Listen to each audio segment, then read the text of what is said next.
Greetings and welcome to Beneath the Soil. I'm Simca Weinstein, Director of Marketing with Alberts Organics. Today's topic is how to increase sales for retailers of organic and natural foods. Now, there's two approaches that I'd like to look at for increasing our sales.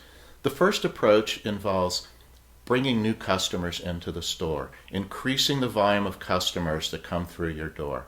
The second approach doesn't focus so much on bringing new customers into the store. The second approach focuses on the existing customers that you already have in your store and how to get them to buy more food. Now, I'd like to take a closer look at these two approaches in a little more detail.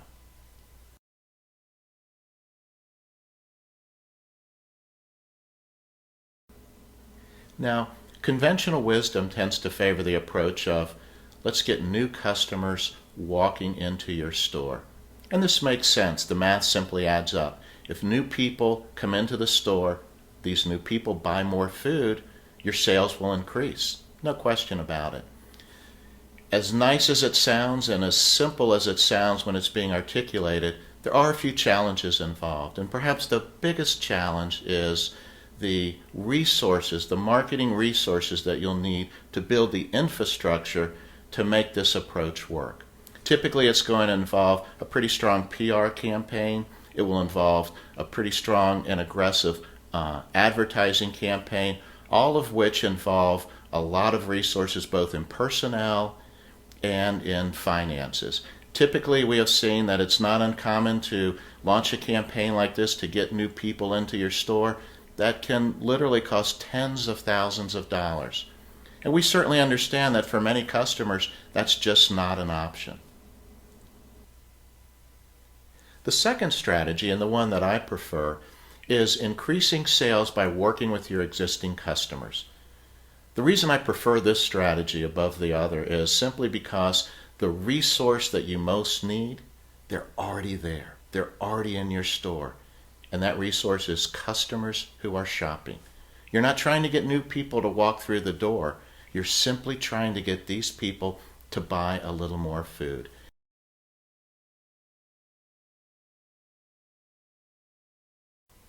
So the four strategies we're going to look at today are 1, effective and dynamic in-store specials, 2, sampling to your customers, 3, sampling to your staff, and 4, customer service.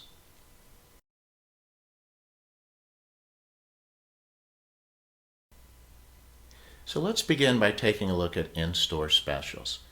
What's most important about in-store specials is to have them truly live up to their name. If they're really going to be special, you can't just come off the original price, 10 cents or 20 cents a pound, 10 cents or 20 cents each. It really does need to be dynamic. It needs to have the capacity to stop people in their tracks and make them want to shop. And what a good special does is, well, it does a couple of things. First, it softens your price image, and that's always a great thing. The other thing it does is it really does get your existing customers to buy more food. And this can happen in a couple of ways.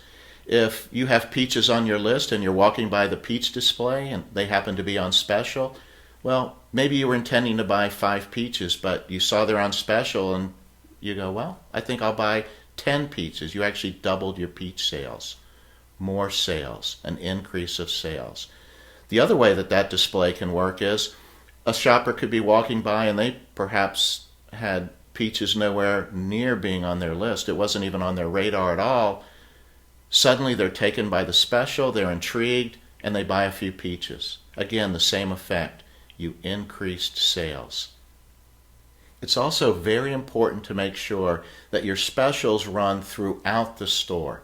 Every department, every aisle that a customer walks into, they should see that something is on special there. It should seem like that value is echoing throughout your entire store.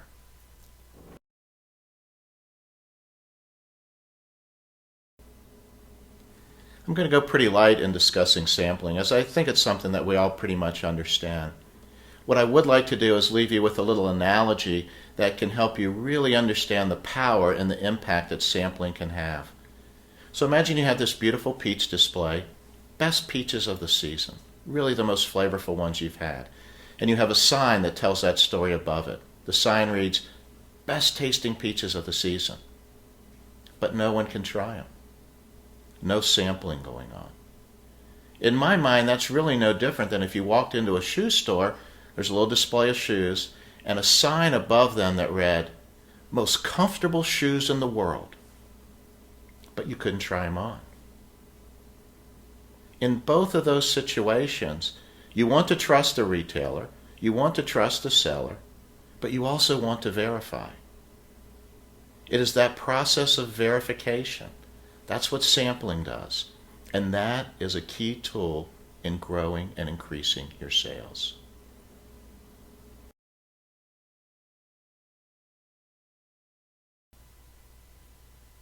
For as important as it is to make sure that you're sampling product to your customers, it's equally as important to make sure you're sampling product with your staff, with your team.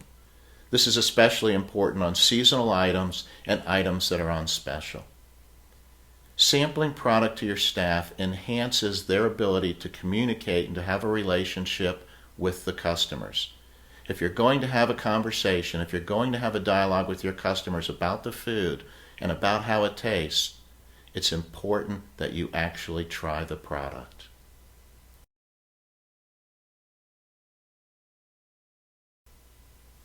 Customer service is a pretty large and pretty broad topic, and in this discussion I'm not looking to cover all the nuances of customer service.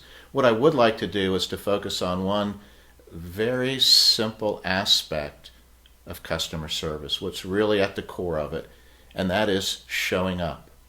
And by showing up, I mean having a strong presence on the retail sales floor. I can't tell you how many times I've walked into a store, and whether I'm walking through the produce aisle, whether I'm going to a grocery aisle, even if I'm standing at a full-service meat counter, and sometimes there's simply no one there. We can't expect to increase our sales without customer interaction. If we even are going to ever have a chance at sampling food to customers, we need to be there when they're at the point of contact with the food. Customer service, showing up, critical for increasing your sales.